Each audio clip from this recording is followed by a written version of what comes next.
Welcome two part 8 और number system. Student, पिछले दिन हम लोगों ने एक्सरसाइज 1.5 सॉल्व किया था और वो बेस्ड था रेशनलाइज द डिनोमिनेटर एंड कोई भी नंबर हो जो रूट में हो उसको नंबर लाइन पे रिप्रेजेंट करने का तरीका बताया गया था। रूट का नंबर को आप पहले भी सीखे थे, लेकिन वो केवल होल नंबर रूट में रहता था। कल मैंने आप लोगों को किसी भी नंबर के लिए कहा कि अगर वो रूट में पॉइंट के अंदर भी कोई नंबर होगा, जैसे 3.5, 9.3, इस टाइप के नंबर को भी आप उस मेथड से नंबर लाइन पे रिप्रेजेंट कर सकते हैं। बच्चों, आज का जो सेशन होगा वो हम लोगों का पार्ट 8 इस चैप्टर के लिए लास्ट सेशन है और सिर्फ एक टॉपिक अब हम लोगों के पास बचा हुआ है नंबर सिस्टम में, जिसका नाम है laws of exponents for real numbers. Laws of exponents for real number. Real number में एक्सपोनेंट्स के सम रूल्स होते हैं और इस रूल को अगर आप जानते हैं तो इसके बेस पे क्वेश्चन सॉल्व कर सकते हैं। जैसे सबसे पहले आप लोगों के पास क्वेश्चन है कि 17 के पावर 2 इंटू 17 के पावर 5, ऐसे क्वेश्चन को अगर हमको सॉल्व करना है इजीली तो हम लोग इसको सॉल्व कर सकते हैं, जैसा मैंने यहाँ दिखाया हूँ। लेकिन इसको सॉल्व करने से पहले आइए हम लोग कुछ इसके रूल्स के बारे में समझते हैं। जैसे अगर हमारे पास a के पावर m इंटू ए के पावर n है, ये a जो है उसको बेस कहा जाता है और m और n वो एक्सपोनेंट है। तो इसमें अगर बेस कॉमन है और एक्सपोनेंट्स अलग अलग है और दोनों नंबर मल्टीप्लाई के फॉर्म में है, तो हम उन दोनों नंबर्स को एक साथ कैसे लिख सकते हैं? इन दोनों का जो कॉमन बेस है उसको एक बार लिख दें और दोनों एक्सपोनेंट्स को ऐड कर दें, जैसे a to power m plus n हो जाएगा। फिर सेकंड में है, यदि आपके पास a टू पावर m हो और उसके पावर n हो, मतलब कि एक्सपोनेंट्स के पावर फिर से एक्सपोनेंट्स लगा हो, तो उसको ओपन करने के बाद मिलेगा कितना? a टू पावर mn, यानी दोनों एक्सपोनेंट्स ये मल्टीप्लाई कर जाएंगे। फिर स्टूडेंट थर्ड है a to power m upon में a टू पावर n, यानी दो नंबर एक्सपोनेंट्स के हों और वो डिवाइड के फॉर्म में हो या फ्रैक्शनल फॉर्म में हो, तो ऐसे कंडीशन में दोनों का एक कॉमन जो बेस होता है उसको लिख लिया जाता है और इसके एक्सपोनेंट्स को माइनस कर लिया जाता है, जैसे a to power m minus n हो जाएगा। ये m माइनस n है, इसका मतलब है कि m is greater than n यहाँ दिखाया गया है।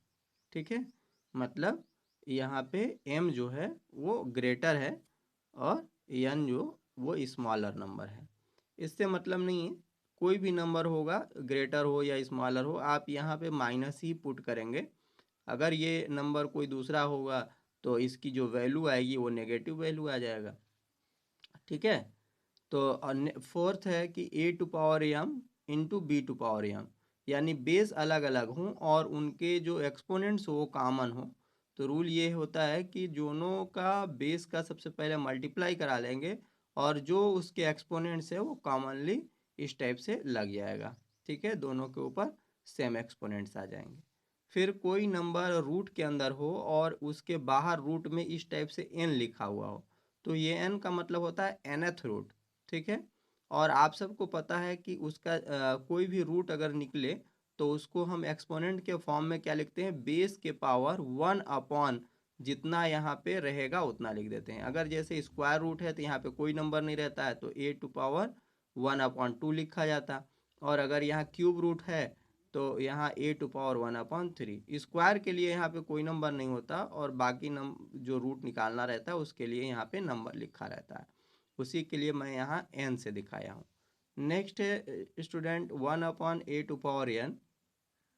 1/a टू पावर n को अगर हम लोग नीचे डिनोमिनेटर से न्यूमरेटर के फॉर्म में ले जाएं तो ये इसका जो एक्सपोनेंट है वो नेगेटिव हो जाएगा, means a to power minus n हो जाएगा।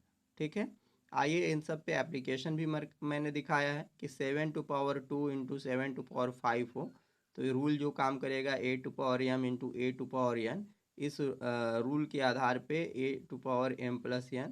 तो यहाँ भी हमारा 7 कॉमन बेस है, 7 to power 2 plus 5 this equal to 7 to power 17 to power 7, sorry 17।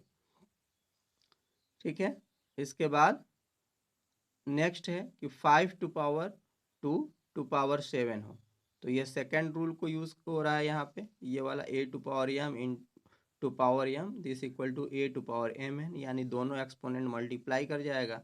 तो इस बेस पे हम लोग के पास 5 टू पावर 7 टू जा 14 हो जाएगा।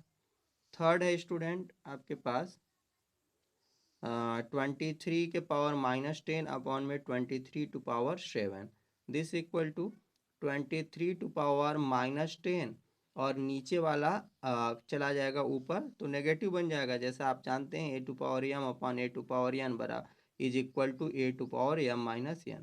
तो यहाँ पर भी हो जाएगा 23 to power -10 into 23 to power -7 this equal to, चूँकि दोनों नेगेटिव नंबर्स हैं इसलिए ऐड हो जाएंगे, सेम साइन है, 23 टू पावर -17 हो जाएगा। नेक्स्ट है कि 7 to power -3 into 7 9 to power -3, दोनों का जो एक्सपोनेंट है वो कॉमन है और बेस अलग अलग है। तो आप क्या जानते हैं, दोनों बेस मल्टीप्लाई कर जाएगा और जो कॉमन एक्सपोनेंट है वो इसके ऊपर आ जाता है। तो यहाँ हो जाएगा 63 टू पावर -3, क्योंकि 9 7 जा 63 होता है टू पावर -3। ओके स्टूडेंट, अब आता है हम लोगों के इन्हीं रूल्स के बेस्ड पे एक्सरसाइज 1.6। एक्सरसाइज 1.6 में 3 क्वेश्चंस हैं और उन 3 क्वेश्चन के सब क्वेश्चन भी हैं 3 और एक में 4 है, एक में 3 है और 2 में 4। इस तरह से हम लोग कह सकते हैं 4 2 जा 8 और 3 11, टोटल 11 क्वेश्चन है। आप लोगों को बहुत ईजिली आप यू कैन सॉल्व इट। ठीक है, अगर आप ऊपर के रूल्स बहुत अच्छे से समझ गए, लॉज ऑफ एक्सपोनेंट, तो इसको आप बहुत आराम से सॉल्व कर सकते हैं। जैसे इसको अगर सॉल्व करनी है तो सबसे पहले हम लोग 64 को एक्सपोनेंट के फॉर्म में चेंज करेंगे। तो जब 64 को एक्सपोनेंट के फॉर्म में चेंज करेंगे तो 2 टू पावर कितना लिखेंगे, 2 टू पावर क्या लिख लेंगे 6, 2 टू पावर 6 अब का होल पावर में 1/2, तो इसको हम लोग ऐसे कैंसिल कर देंगे तो ये हो जाएगा 3। तो यहाँ कितना बन गया 2 टू पावर 3 और 2 टू पावर 3 का वैल्यू 8। तो इस तरह से आपको करना है। यहाँ पर mn के रूल से मल्टीप्लाई कराएगा तो 6/2 हो जाएगा और 6/2 की वैल्यू 3 होता है। इस तरह से आप सॉल्व कर सकते हैं, इसको कोई प्रॉब्लम नहीं आनी चाहिए आप लोगों को। जो भी बेस हैं आप उसको अगर एक्सपोनेंट के फॉर्म में चेंज कर सकते हैं तो सिर्फ उसको एक्सपोनेंट के फॉर्म में चेंज करके, और जो पहले से एक्सपोनेंट लगा हुआ है उन दोनों एक्सपोनेंट को मल्टीप्लाई कराएंगे, जो कुछ कटना होगा कट जाएगा और बाकी बेस के साथ आप उसका एक्सपोनेंट का फॉर्म लिख दीजिएगा। ओपन करके भी लिख सकते हैं और you can write in short, that is in exponent form. Okay, thank you student, आज का क्लास मैं यहीं पे समाप्त करता हूँ और आज से आप लोगों का चैप्टर 1 फिनिश हो जाता है, नंबर सिस्टम। नेक्स्ट चैप्टर आपके पास लेकर के मैं आऊँगा पॉलिनोमियल स्टूडेंट, लेकिन आप लोग इसके सारे एक्सरसाइज बार बार रिपीट करते रहेंगे क्योंकि बहुत इम्पोर्टेंट चैप्टर है नंबर सिस्टम, और इससे बेस्ड आप लोगों के पास क्लास 10th में भी देखने को मिलेगा। इसलिए आप पूरी तौर से तैयार रहें इस चैप्टर को लेकर के। पहला चैप्टर है, अगर आप लोग इसमें बहुत अच्छा कर पाएंगे तो उम्मीद है कि आप सारे लोग सभी आगे के आने वाले चैप्टर में भी अच्छा कर पाएंगे, क्योंकि आपके अंदर कॉन्फिडेंस जग जाएगा। इसलिए फिर से आपको धन्यवाद और नेक्स्ट चैप्टर में फिर से हम लोग मिलेंगे। ओके।